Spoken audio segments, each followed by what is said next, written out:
Hotman Paris dinilai bohong, Rasman Arif Nasution bantah Iklim Hakim minta damai. Kuasa hukum Iklim Hakim, Rasman Arif Nasution, bantah kliennya minta damai dengan Hotman Paris, suami Agustiana Marbun dinilai bohong.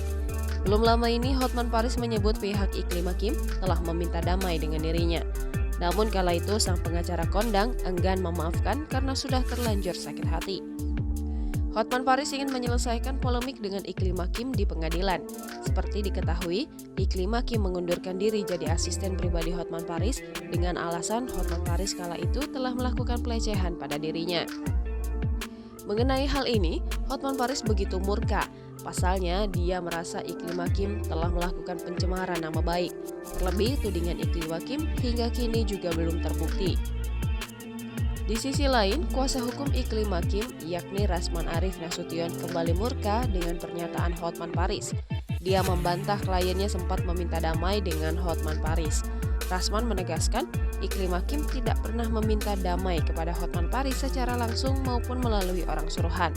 Sebagai informasi, Hotman Paris pun telah melaporkan Iklim Hakim dan kuasa hukumnya Rasman Arif Nasution ke Bareskrim Polri atas dugaan pencemaran nama baik.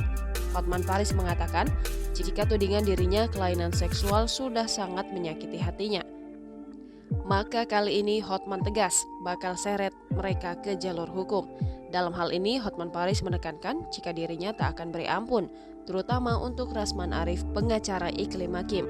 Kemudian Hotman Paris beberkan pihak Iklim Hakim ternyata sudah mengisyaratkan damai. Suami Agustiana Marbun itu mengaku didatangi utusan pihak lawan. Namun Hotman Paris tak menggubris dan pilih selesaikan masalah secara hukum lantaran terlanjur marah besar. Sadar permintaan maafnya tidak diterima Hotman Paris, Rasman Arif dan Iklim Hakim akhirnya kembali menantang Hotman. Pihak akan membongkar borok Hotman Paris dalam waktu dekat.